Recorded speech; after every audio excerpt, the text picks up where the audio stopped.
और आपने जो लेंस लगा रखे हैं वो मैचिंग मेरी ओरिजिनल आंखें हैं। खाबे बोटियां रात। स्ट्रॉन्ग औरत होती है या मर्द होता है? स्ट्रॉन्ग औरत होती है। तलाकों का फैशन है, ये फैशन हो गया है। बहुत छोटी सी बात कहते हैं, नहीं बनी खुला ले लिया। ओवी की दिहाड़े सन तुप्पे बह के किन्नू खांदे सा।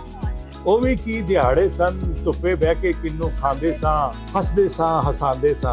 ओवी की दिहाड़े सन। मैंने कहा लाहौर में तो इतने पूरे पाकिस्तान के फनकार हैं, राइटर हैं, एक्टर हैं, तो मेरी जगह तो नहीं बन पाएगी। तो उन्होंने कहा है कि मजा यही है कि मंडी में एक भीड़ में अपने आप को मनवाओ कि तुम जाओ। लड़कियां हो या लड़के, जो भी इस शोबिस में आना चाहते हैं, उन्हें मैं एक मैसेज देना चाहता हूँ। बिस्मिल्लाहिर्रहमानिर्रहीम, अस्सलाम वालेकुम। मैं हूँ आपकी होस्ट बिस्मा इशफाक और आप देख रहे हैं एनसी न्यूज। नाज़रीन, ईद मुबारक। मेरी तरफ से आप सब लोगों को बहुत बहुत ज्यादा ईद मुबारक। बड़ी ईद है, बड़ी खुशियाँ हैं, लेकिन नाज़रीन सारे अपने अपने घर में क्या कर रहे हैं? कुर्बानियाँ दे रहे हैं, गोश्त खा रहे हैं, और जो स्क्रीन ऑन करते हैं, टीवी ऑन करते हैं आप लोग, और जो पर्सनैलिटीज आपके सामने ईद एंजॉय कर रही होती है, उनके बारे में भी सोचे ना थोड़ा सा। तो चलिए आज हम आपसे मिलवा रहे हैं आप सब लोगों से एक ऐसी पर्सनैलिटी जो कि किसी तारुफ की मुहताज नहीं है।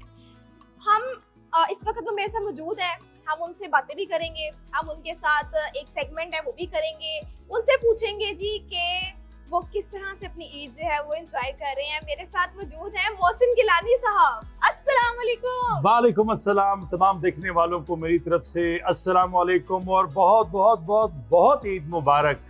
और हमेशा ये दुआ करते रहना चाहिए कि अल्लाह पाक हमारे पाकिस्तान को सलामत रखे और पाकिस्तान खुशहाल हो, और पाकिस्तान में रहने वाला हर शख्स अपनी धरती से प्यार करे, पाकिस्तान से प्यार करे, और हम सब एक दूसरे के साथ प्यार करें, और एक दूसरे के साथ हम हमेशा कोशिश करें कि मोहब्बतें बांटें और एक दूसरे को मुश्किल से निकालें। वाह वाह वाह, क्या बात है। कैसे हैं आप? कैसे गुजरी ये ईद आपकी? मैं बिल्कुल ठीक हूँ। ईद जो थी वो तो बड़ी अच्छी और बड़ी प्यारी प्यारी, लेकिन ईद से पहले की जो 2-3 दिन है तो वो बहुत मजे के थे। अच्छा, वो क्यों मजे के थे?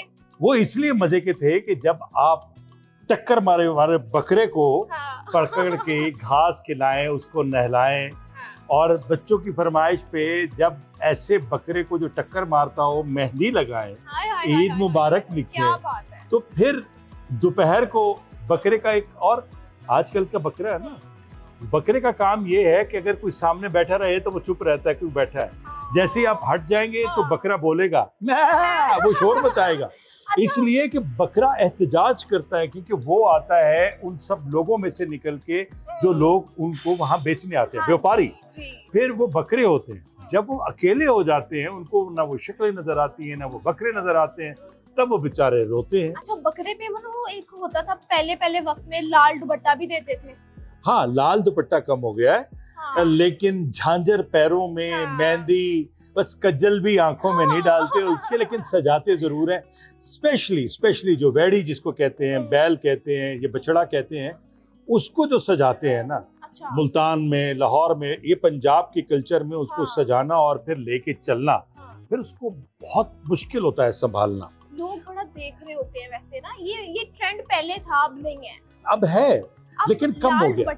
लाल दुपट्टा उड़ गया, वो लाल दुपट्टा मलमल का, लाल दुपट्टा मलमल का वो तो हो गया उड़। अब ये है कि अल्लाह खैर करे कि सब जानवर जो है, अब मैंने ये सोचा है कि ये जानवर भी अगर मिल बैठ के कोई मीटिंग करते होंगे, मतलब ईद से पहले जब वहां पे व्यापारियों के पास जब मंडी लगती होगी, तो वो भी एक दूसरे से बात तो करते होंगे। हाँ, वो बात करते होंगे कि भाई अब हम जा रहे हैं। उनको भी ये खुशी होती है कि वो अल्लाह के हुजूर जाने वाले हैं। उस जानवर को भी खुशी होती है कि मेरा चुनाव हुआ, मैं चुन लिया गया कुर्बानी के लिए। ये भी जानवर के लिए खुशनसीबी की बात होती है, और उनके लिए भी खुशनसीबी की बात होती है जिन्हें अल्लाह मौका देता है और वो कुर्बानी देता है। अच्छा गिलानी साहब, बच्चों के साथ कैसे ईद आप इतनी खामोशी से डर के क्यों बात कर रही हैं? बकरा वकरा कोई नहीं, सामने खुल के बात करें। आने लग गया कि बड़ी ईद है और इस तरह से जैसे मैं भी कल गई हुई थी, मंडी में गई हुई थी और लिटरली वहां पे बकरों ने मुझे बल्कि चोट घेर लिया और मैं वो इस सारी सिचुएशन में बकरे, लाल चुनरी और वो सारा मेरे माइंड में आ गया। अच्छा चले आप ये बताएं बच्चों के साथ कैसे ईद आप गुजारते हैं? ईद तो बच्चों के साथ और खाने में सुबह सुबह उठ के वो जो खीर बनती है ना वो बड़ी कमाल होती है, जो गोश्त बनता है और साथ में जो खीर होती है कुछ स्वीट डिश देखिए ये कल्चर कहीं अलग अलग है। अच्छा हाँ, हमारा जो सराइकी कल्चर है, या वैसे तो हमारी मादरी जुबान पर्शियन है क्योंकि मुल्तान से ताल्लुक है, अबाई घर मुल्तान में है, तो ये एक वहाँ का जो कल्चर है वो स्पेशली शीर खुरमा ही बनता है। अच्छा, ठीक है ना, वो बनता है। हाँ, स्वीट डिश से आगाज करते हैं और उसके बाद फिर जो उनका गुर्दा कलेजी और वो जो स्पेशल पहले से तैयार होती है ना, एक खास जिसे कहते हैं ग्रेवी के अंदर उसको तैयार किया जाता है। गोश्त बनने तक इंतजार में बस वो आप खाते रहे, ऐसे एक एक करके खाते रहे। हाँ, और तब तक गोश्त आ जाता है या कलेजी आ जाती है, तो फिर वो खाते हैं, उसका अपना ही मजा है। वो बस उसका अपना मजा है। और स्पेशली जो पुलाव है वो बीफ पुलाव अच्छा लगता है। अब मुझे पानी आ रहा है। और बीफ पुलाव के अंदर अगर खास तौर पे दुम्बा, जो नासरी दुम्बा होता है ना चक्की वाला, उसकी चर्बी अगर उसमें हो, उसकी बोटी हो, तो वो पुलाव एक अफगानी पुलाव बन जाता है और जबरदस्त। मुंह में पानी नहीं आ रहा आपके? आ रहा है, क्या करें, क्या करें, भूख लग रही। कोई नहीं। अब जरा हम इंटरव्यू कर ले, फिर अब बकरा ही खाना है, बकरा दुम्बा वैरा सब कुछ खाना है। अच्छा गिलानी साहब, अच्छा लड़की के मुंह से वेड़ा अजीब सा नहीं लगता? नहीं, वेड़ी के वेड़ी। हाँ, लेकिन ये जो हमारे देसी लोग हैं ना, वेड़ा आ रहा है, वेड़ा, वो इसलिए कि वो मेल होता है ना। हाँ। तो ज्यादातर जो होती है वो वेड़ी होती है जिसको बहुत सजाया जाता आप है, उसको मेहंदी लगा जी, एक वेड़ी और दो बकरे जी। ठीक है, तो कैसे उनके साथ एंजॉय किया आप? तो खैर मैं बता रहा हूँ ना कि आपको उनकी एक एक चीज का ख्याल रखना पड़ता है। आपने खुद खाना खाया नहीं खाया, उनके चारे का ख्याल रखना है, उनके दाने का ख्याल रखना है, उनके पानी का ख्याल रखना है, और खास तौर पे गर्मी में उनको 2 बार नहलाना है, उनको फ्रेश करना है, उनकी खिदमत करनी है। देखिए मेरी एक खास बात वो ये है कि ना तो जो कुर्बानी का गोश्त है वो अल्लाह की तरफ जाता है, ना वो खून जाता है, ना खाल जाती है। अल्लाह के पास आपकी नीयत जाती है।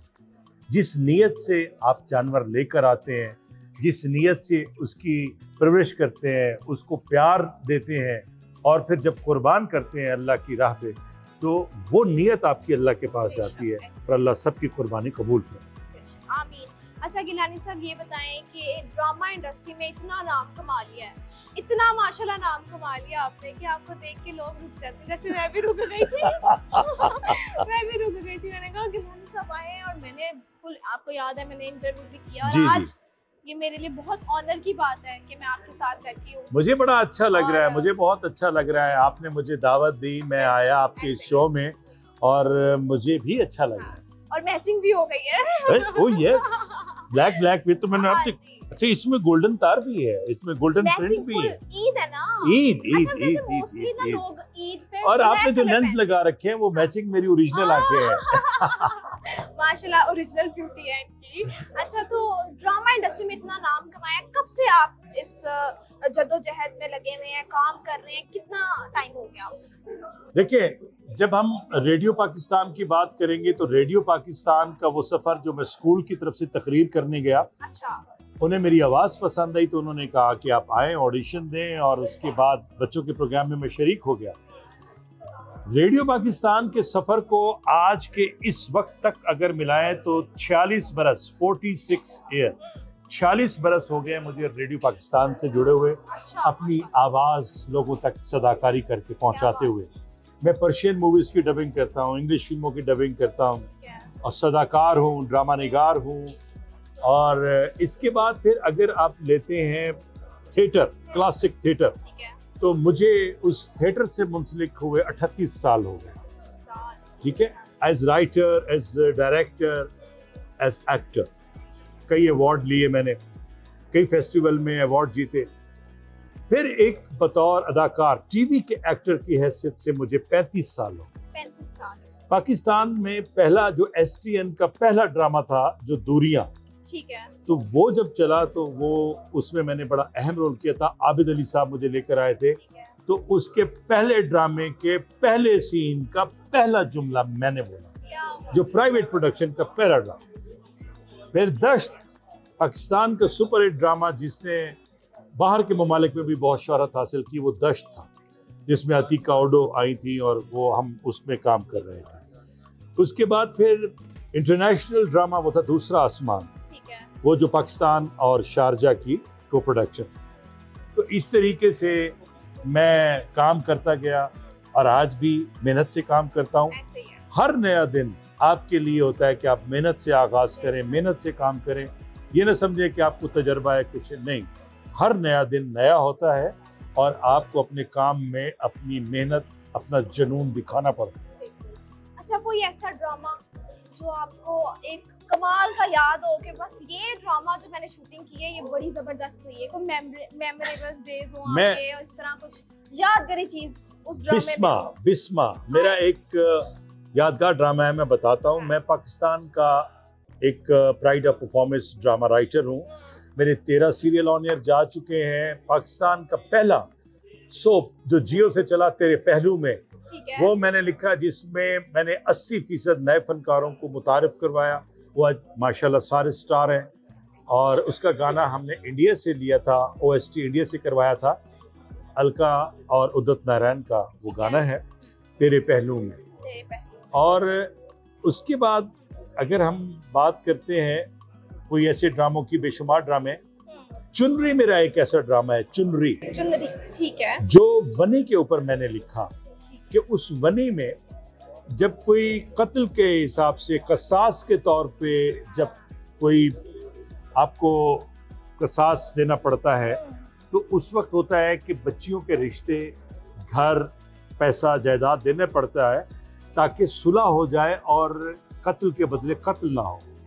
सुलह करने के लिए कसास के बदले में रिश्ता दे के बात को ख़त्म करने का हुक्म है कुरान में।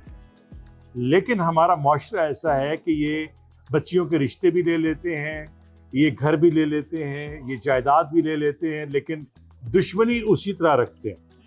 इसी पे मैंने चुनरी ड्रामा लिखा कि जो 4 साल की बच्ची है मासूम, उसका निकाह अगर एक 80 साला नशाई बुरे शख्स से हो जाता है, अपने बाप को बचाने के लिए अगर उसका निकाह हो जाता है, तो वो बच्ची, उसकी चुनरी में कौन सा रंग होगा? कोई रंग नहीं होगा, वो कोरी चुनरी रह जाएगी उसकी।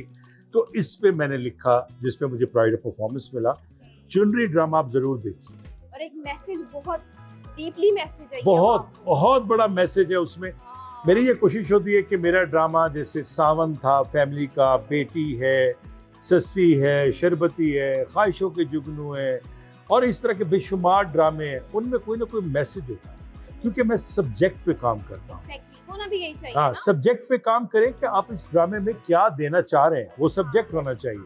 ना कि जो आजकल ड्रामा चल रहा है 18 साल से, एक लड़का, 2 लड़कियां, 2 लड़के, 1 लड़की, और इसी के गिर्द कहानी घूम रही है। लगता है कि पूरे पाकिस्तान में सिर्फ और सिर्फ लोगों को रिश्तों का, प्यार करने का, रिश्ते टूटने का, बस इसके अलावा और कोई काम ही नहीं। कोई शेर, कोई गजल? हाँ, ये आपको कैसे पता लगा कि मैं शायर भी हूँ, मैं चीजें भी लिखता हूँ? ये कैसे पता? अब हम पढ़ के आए हैं। अच्छा, चले मैं आपको अपनी एक पंजाबी नज्म सुनाता हूँ। ओवे की दिहाड़े सन, धुप्पे बह के किन्नू खांदे सन। ओवे की दिहाड़े सन, धुप्पे बह के किन्नू खांदे सां, हसदे सां हसांदे सां। ओवे की दिहाड़े सन, एक दूजे दी अखां विच किन्नू दे छिलके दा पानी पांदे सां, रोंदे सां रोआंदे सां। ओवे की देर सन, एक दूजे दी खुशी विच गांदे सां। ओवे की दिहाड़े सन, हत्थां विच पाके हत्थ गीत खुशी दे गांदे सां। ओवे की दिहाड़े सन, एक दूजे दे राज़ां नूं अन्ने खूह विच पांदे सां। ओवे की दिहाड़े सन।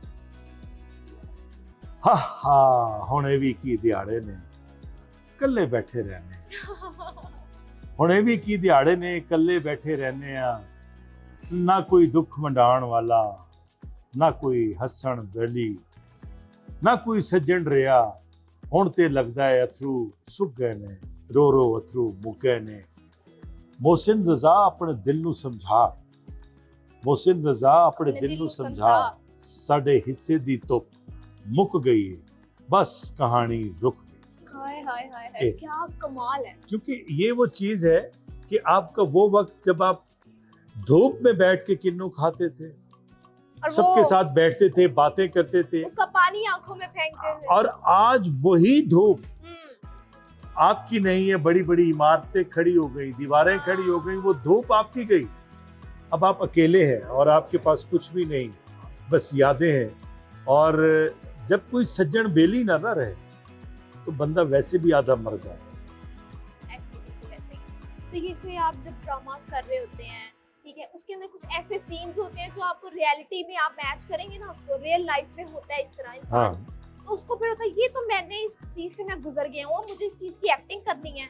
और अब जब आप उस चीज को लेके एक्टिंग कर रहे हैं तो वो जो दिल से निकलेगा, ये तो मैं इस चीज से निकल गया हूँ।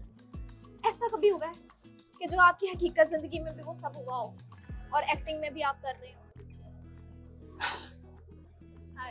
किस तरफ ले गई आप?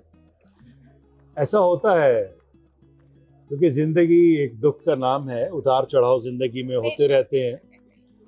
और जब आप परफॉर्मेंस कर रहे होते हैं तो शायद वो लम्हे आपके लिए तकलीफ दे होते हैं, लेकिन आपको परफॉर्मेंस में डूबकर उनसे गुजरना हो तो वो फिर लाजमी होता है कि हम अपनी अदाकारी को उसी तरह से करें और अपनी परफॉर्मेंस से अपने लोगों को एक अच्छा मैसेज दें।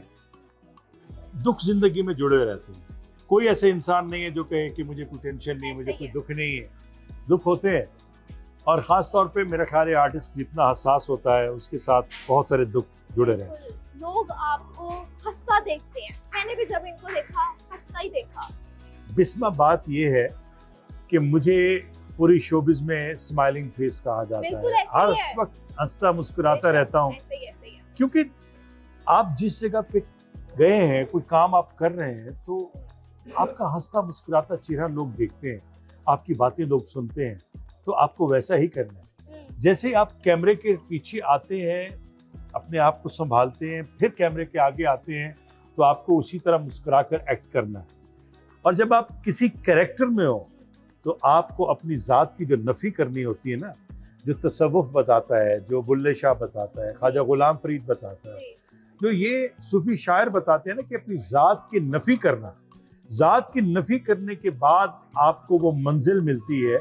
तो अदाकारी भी यही है कि आप जब अपनी ज़ात मोहसिन गिलानी की नफ़ी करेंगे, दूसरे कैरेक्टर को जब अपने ऊपर आप तारी करेंगे, तो तब परफॉर्मेंस सही तरीके से हो सकेगी। पाकिस्तान में टैलेंट बहुत आगे जा रहा है, बहुत यंग जनरेशन जो है ना। अब आप मुझे देख लो, मुझे भी एक्टिंग का बहुत ज्यादा शौक है। तो तुमने कभी बताया नहीं कि तुम्हें एक्टिंग करनी है बिस्मा? इतना शौक है एक्टिंग का, मैं बता नहीं सकती आपको। नहीं, आज सबके सामने आपको ऑफर दे रहे हैं कि आप हमारे ड्रामे में काम करेंगी। क्या बताएं सबके सामने? बहुत ऑनर की बात है कि आपका प्यार है, आपकी मोहब्बत है, आपने पब्लिक में ऑन कैमरा मुझे ऑफर कर दिया जी, तो ये जरूर मैं जरूर करूंगी, ये भी मैं एक्सेप्ट कर रही हूं सबके साथ। करेंगी? करूंगी, प्रॉमिस। डन हो गया। तो मेरे अलावा भी बहुत सारी ऐसे मतलब यंग जनरेशन है जो ड्रामास में आना चाहते हैं, काम कर रहे हैं टैलेंट की बेस पे, वो आगे नहीं आते हैं। आप उन्हें क्या पैगाम देंगे? लड़कियां हो या लड़के, जो भी इस शोबिज़ में आना चाहते हैं, उन्हें मैं एक मैसेज देना चाहता हूं कि जब भी किसी जगह पे जाएं, उनसे कहें कि मैंने ऑडिशन देना है। उनसे शॉर्टकट का रास्ता मत दिखाएं उन्हें ये ना कहें कि मुझे शौक है, मुझे क्रेज़ है, मैंने स्क्रीन पे आना है, ऐसा मत कहें।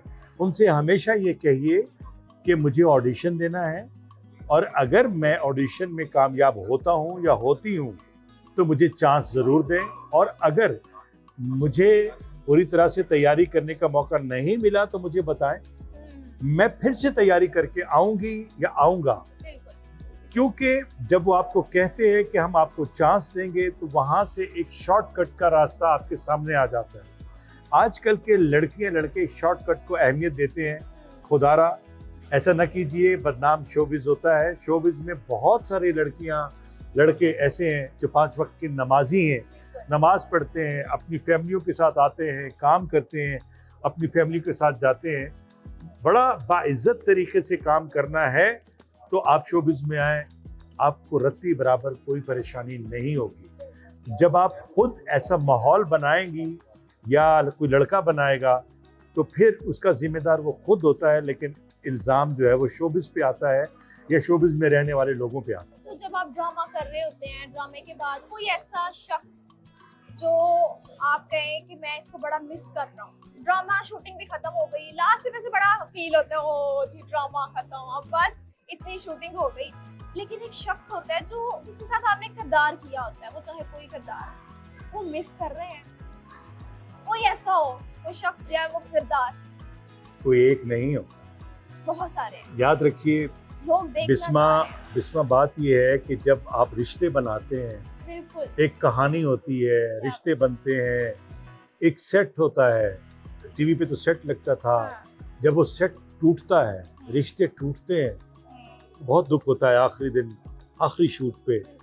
और अब प्राइवेट प्रोडक्शन में ये होता है कि घरों में शूट होती है, अब लोग इस तरीके से आ गए कि उनकी रूटीन बन गई, अच्छा इधर से उधर, उधर से उधर, उधर से उधर।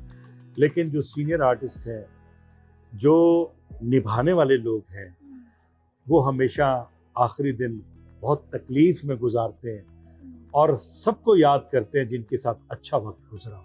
और मैं ख़ास तौर पे उन नए फनकारों को बहुत याद करता हूँ जिन्होंने अपना अच्छा काम किया होता है और सीनियर से बहुत दाद ली होती है, और वही आर्टिस्ट फिर नामवर फनकार बन जाते हैं। यहाँ पे हम बकरा ईद की बातें कर कर के भूख लग गई थी, तो गिलानी साहब ने कहा जी अभी खाना नहीं, बातें खाते हैं, तो सोचा थोड़ी सी चाय पी लेते हैं, साथ साथ मीठी मीठी गुफ्तगू करते हैं। बकरा ईद हो, बड़ी ईद हो, और खाना छोटा थोड़ा थोड़ा खाना नहीं, खाबे खाबे बोटियां रान, ये होना चाहिए। क्या बात है। यस। लेकिन आजकल की जनरेशन बकरा नहीं खाती, ना वेड़ी खाती है। वेड़ी बिस्मा को समझ आ गई है कि इसको वेड़ा नहीं कहना अच्छा नहीं लगता, बड़े प्यार से कहना है आज हमने वेड़ी का गोश्त खाया था।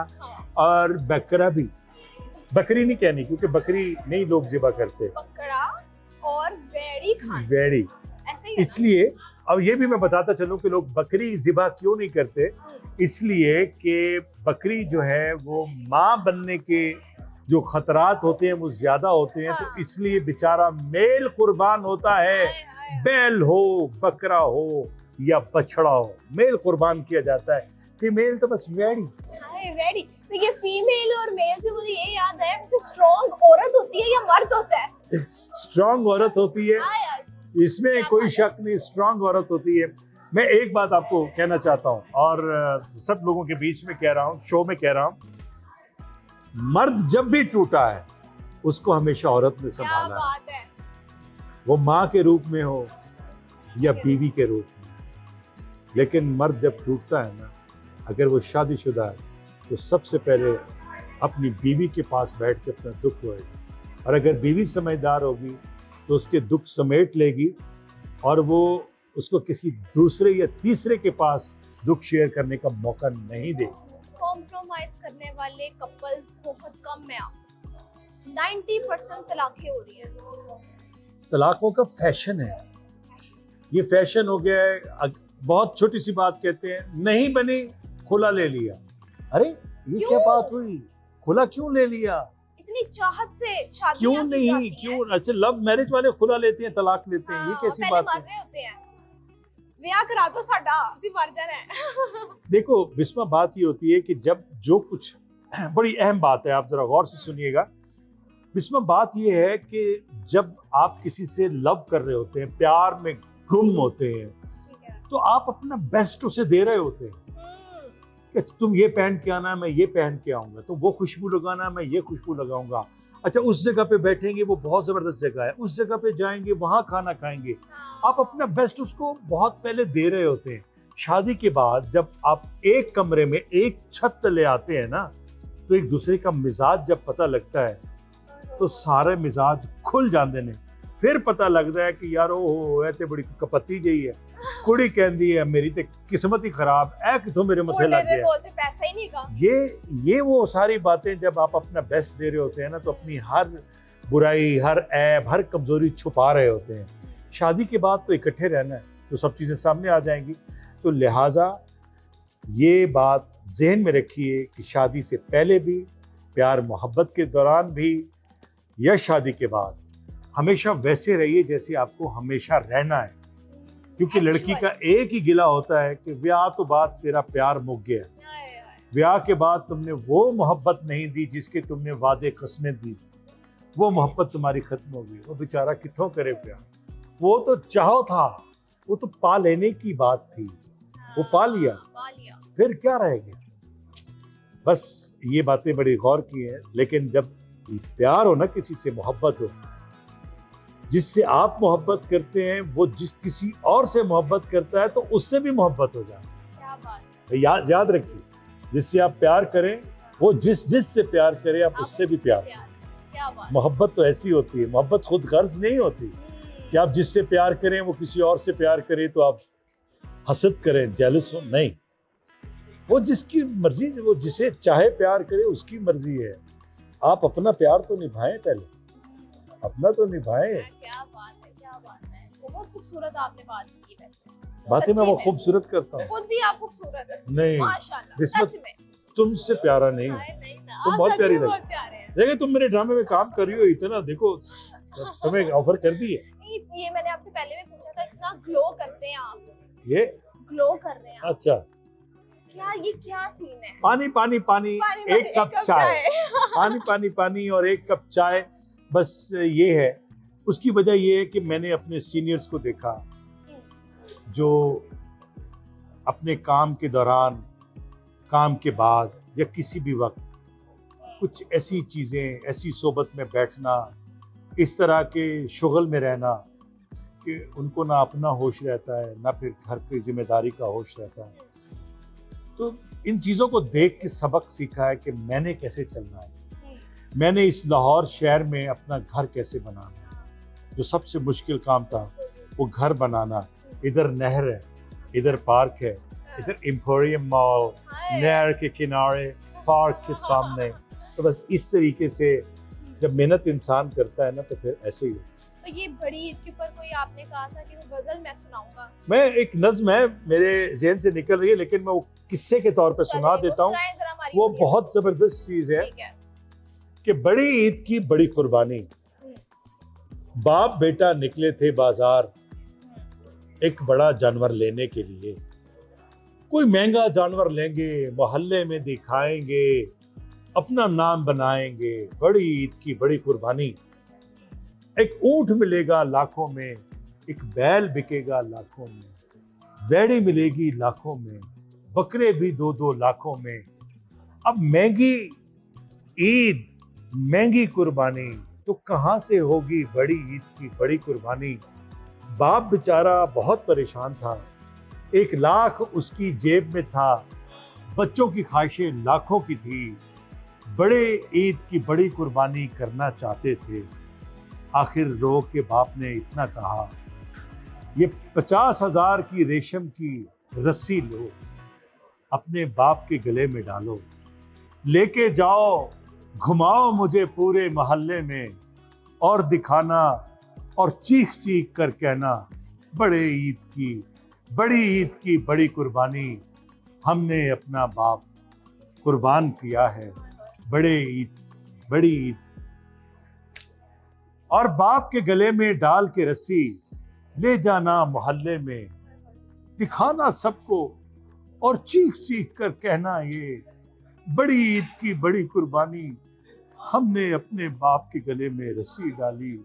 कोई ऊंट, कोई बैल, कोई वेड़ी, कोई बकरा हम ले न सके। बाप ने कहा, मैं हूं कुर्बानी के लिए हाजिर। अब बाप हमारा हमारे सामने, माफ कीजिए। चाय पीते हैं, उसके बाद फिर खाना, फिर गोश्त, फिर बकरा, फिर वेड़ी। बिस्मा के मुंह से वेड़ा अजीब सा लगता है। अगर मैं कहूँ ना ऊंट, वेड़ा, बकरा, मेरे नहीं लड़कियों के। मेरे पास तो इस वक्त बैठी ना। हाँ, लड़कियों के मुंह से अच्छा लगता है वेड़ी, बकरा। लेकिन खाना वैसे थोड़ी ना, वैसे है ना। नहीं, आपने वो पहले 2 दिन आपने खाना है खुल के। अच्छा, वैसे आजकल लड़कियां खाना ऐसे नहीं खाती, वो बड़े नहीं वो कोई मजा है। ईद का क्या मजा।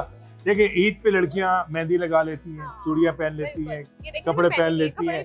मर्द बेचारे लड़के जो हैं वो बकरों को लेके घूम रहे हैं, कसाई के पीछे घूम रहे हैं।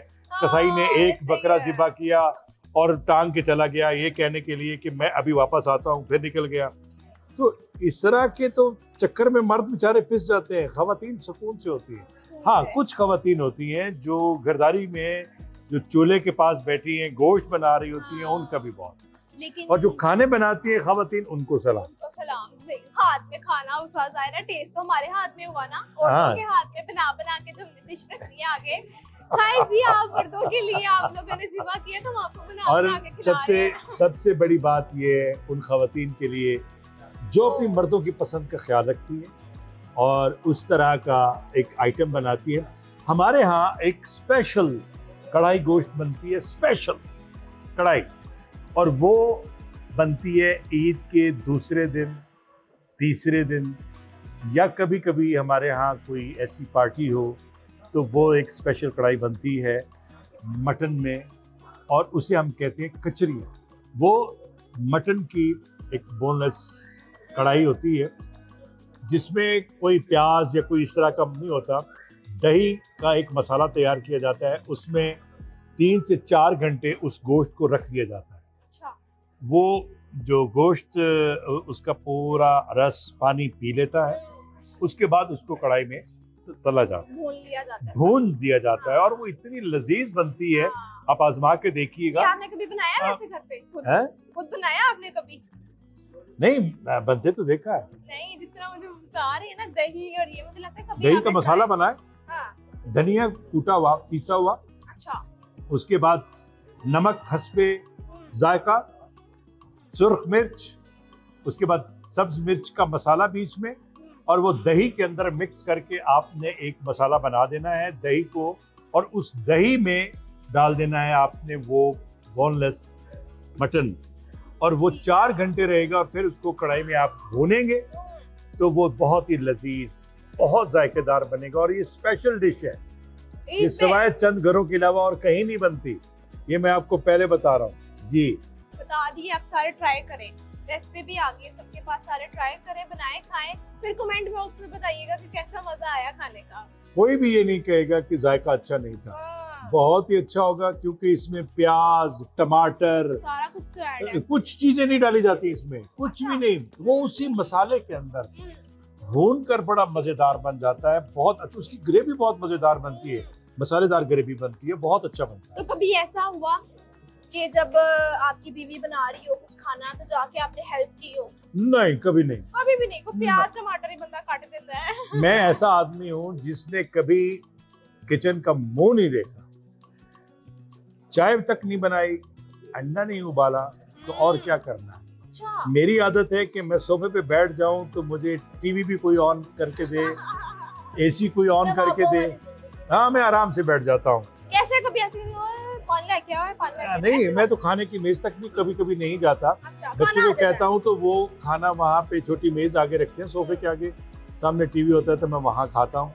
मैं बड़ा मतलब उस टाइप का आदमी हूँ जिसे कहते हैं कि कोई बहुत अच्छा नहीं हूँ, कोई उस तरह का। अच्छा नहीं, क्यों? आप इतने अच्छे हैं क्या? नहीं, मतलब है कि उठ के काम करना, अच्छा, काम करने बेगम की हेल्प करना, बच्चों के साथ हेल्प करवाना, या बकरा ज़िबा करते वक्त कसाई की मदद करवाना, बिल्कुल नहीं। छुरी को हाथ लगाता हूँ बस। देखते हैं प्रॉपर। हाँ देखते हैं। बिल्कुल। बिस्मा जी, अब तुम बताओ कि ईद कैसी रही? सुबह सुबह ईद वाले दिन क्या किया? मेरी आपके साथ गुजर गई है, और क्या चाहिए। आपके साथ बैठ के इंटरव्यू हो रहा है। ये लड़की बहुत तेज है, बहुत तेज है। कैसे बात घुमा के लेके आई है मुझसे कि ईद। हकीकत बात है, समझे, यहाँ कोई कैमरा नहीं लगा हुआ। दिल से मैं आपको कह, देखिए दिल से कहा तो आज आप यहाँ पे हैं, ये आपकी मोहब्बत है। बिल्कुल, मैं आपकी के लिए, हमारे चैनल के लिए आप आए हैं। मैं आपकी जज्बात की कदर करता हूँ, और मुझे बहुत अच्छा लगा आपके चैनल ने मुझे बुलाया। और अभी तो मैं ऐसी बातें क्यों कर रहा हूँ जैसे लग रहा है कि मैं आखिरी लफ्ज कहने वाला हूँ। नहीं, अभी तो पार्टी शुरू हुई है। हाँ, ऐसी बात नहीं है। इतने प्यारे बन के गिलानी साहब आए हुए हैं। वैसे मुझे सच में आप मतलब आप क्यूट लग रहे हैं। अच्छा, क्यूट लग रहे हैं मुझे। चलो ये अच्छी बात है ना? क्यूट लगना बहुत अच्छी बात है, और हमेशा आप सबको भी चाहिए कि आप लोगों को क्यूट लगे, इसलिए कि आप अच्छे अच्छे काम करें, मुस्कुराते रहें और हमेशा दिल में दूसरे के लिए हमदर्दी रखें। आप भी क्यूट लगे।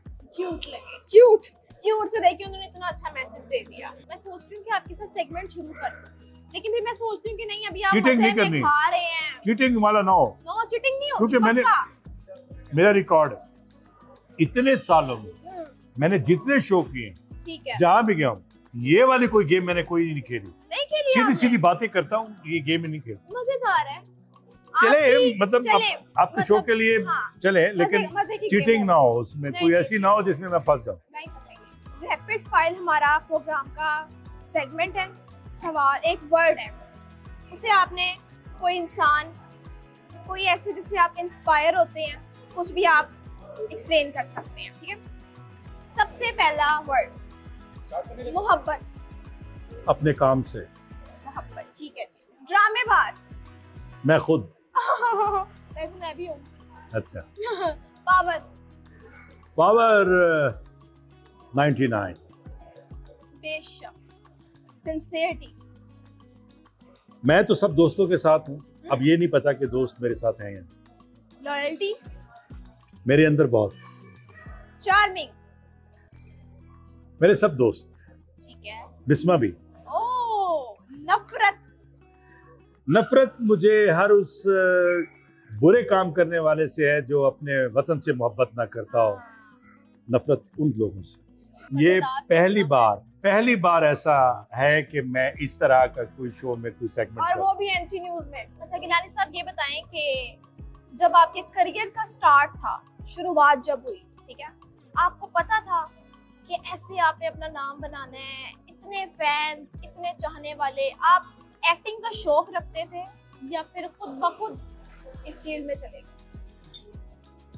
शायद आपने तवज्जो नहीं की, मैंने पहले एक बात की थी कि मैं रेडियो पाकिस्तान गया था स्कूल की तरफ से, तो वहाँ उन्हें मेरी आवाज अच्छी लगी, उन्होंने कहा ऑडिशन दे। मुझे क्या पता कि ये क्या है। तो हाँ, वही मैं पूछ रही हूँ ना। देखिए मैं बताता हूँ कि ये मुझे बाद में पता लगा कि ये अंदर एक आर्टिस्ट होना है।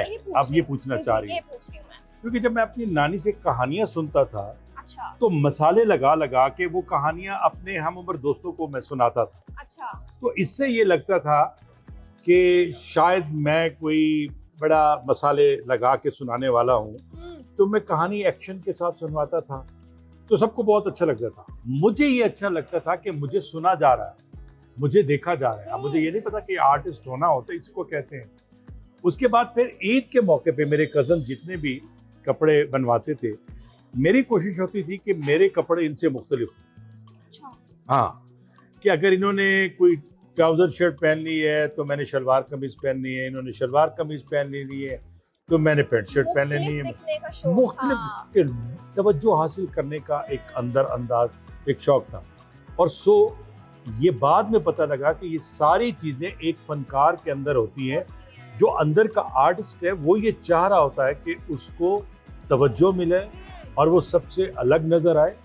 तो वो सारी चीज़ें जो है ना, वो मुझे बहुत बाद में समझ आई। लेकिन कभी भी मेरी सोच यहाँ तक नहीं गई थी कि मैं अपने रेडियो मुल्तान या अपनी मुल्तान आर्ट्स काउंसिल या अपने जो ये प्रोग्राम करते हैं या खाना फरंग ईरान की डबिंग, क्या इनसे मैं कभी बाहर जा पाऊँ। अपने मोहसिन का जिक्र करना चाहता हूँ, वो हैं मरहूम अदाकार आबिद अली। वो मेरे मोहसिन हैं, अल्लाह उनके दर्जात बुलंद करे। उनके साथ मैं स्टेज पे ड्रामा कर रहा था तो उन्होंने मुझे कहा, मोहसिन तुम मुल्तान में अपना वक्त ज़ाया करना, कुएं के मेंढक बन के रह जाओगे। अगर कुछ करना है, यही कुछ करना है, तो मंडी में आओ, लाहौर में। मैंने कहा लाहौर में तो इतने पूरे पाकिस्तान के फनकार हैं, राइटर हैं, एक्टर हैं, तो मेरी जगह तो नहीं बन पाएगी। तो उन्होंने कहा है कि मजा यही है कि मंडी में एक भीड़ में अपने आप को मनवाओ कि तुम क्या हो। उस जज्बे ने फिर मुझे यहाँ उठाया और एक कप मेरे पास। सर, आप माशाल्लाह से एक अच्छे इंसान हैं, एक अच्छे बाप हैं, एक अच्छे शोहर हैं और अदाकारी में तो मैं आपको मानती हूँ। Thank you. और ये अवाम जो है ना, जब हमें हमारा इंटरव्यू चलेगा, लोग देखेंगे, इसके अलावा भी जब दुनिया आपको ऑन स्क्रीन देखती है ना, तो हम तो एक नॉर्मल हैं। मैं अभी एक्टिंग की फील्ड में नहीं, मैं एक्टिंग की फील्ड में हूँ, आप अभी एक्टिंग की फील्ड में। लेकिन जब हम अपने घर में बैठे होते हैं, हम आपको ऑन स्क्रीन देख रहे होते हैं ना, तो दिल से अल्फाज निकलते हैं सबके कि वाकई ये एक एक्टर है।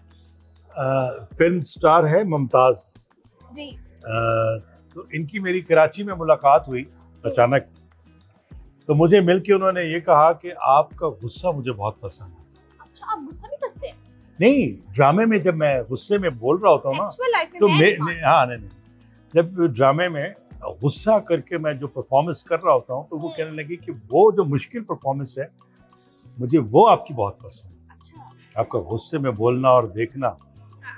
शायद अपनी अपनी बात। कभी किया वैसे गुस्सा? हाँ, नहीं, मैं गुस्सा नहीं करता। मेरा गुस्सा पता क्या है, मैं खामोश हो जाता ना, खामोश। मेरी खामोशी इस बात का इजहार है कि मैं नाराज। ऑडियंस को पता चल गया है। और ड्रामे में वाकई जिस तरह आप वो किरदार निभा रहे होते हैं ना, अगर बाप का निभा रहे हैं, भाई का निभा रहे हैं, तो अगर आपको गुस्सा है। बहुत अरसा पहले मेरे कुछ ड्रामे ऊपर नीचे चले, वो थे शादीशुदा आदमी, बच्चे जवान, यंग लड़की से इश्क। और फिर कुछ तो मुझे कहने लगे दो दो बीवियां अलग, ये दो दो बीवियां अलग। अच्छा। हाँ, मतलब मेरे ये लगातार ड्रामे ऐसे होते थे कि एक मेरी बीवी का एक सवाल होता था मुझसे। आज एक बात मैं सबके सामने शेयर करना चाहता हूँ कि मेरी बीवी ने मुझे कहा कि इस्लामाबाद हो, लाहौर हो, कराची हो, जहां भी एक शादीशुदा मर्द की जब जिंदगी में एक लड़की आती है, वो एक लड़की को या पसंद करता है, ये लड़की उसको पसंद कर लेती है, वो जो दूसरी शादी होती है, आप ही को क्यों बुलाया जाता है इस कैरेक्टर के लिए? अब मैंने बड़ी मासूमियत से जवाब दिया, इसलिए कि मेरी मासूम शक्ल और क्यूट चेहरा देख के, मासूम शक्ल देख के मुझे कहते हैं कि आपको बुलाना है, इसलिए बुलाते हैं। तो मेरी बीवी ने कहा नहीं, ये चेहरे का कोई कमाल है, ये सारा कसूर आपकी आंखों का। क्योंकि ईद के हवाले से है, ईद की बातें की हैं और जानवर की बातें की हैं। मैं फिर आपसे कहूँगा कि ईद जो है वो सिर्फ इसी बात की है कि आपने जिस नीयत से कुर्बानी की है, वो लाखों की है, करोड़ों की है या हज़ारों की है, अल्लाह के पास आपकी नीयत जाएगी। बस अल्लाह आपकी कुर्बानी कबूल करे।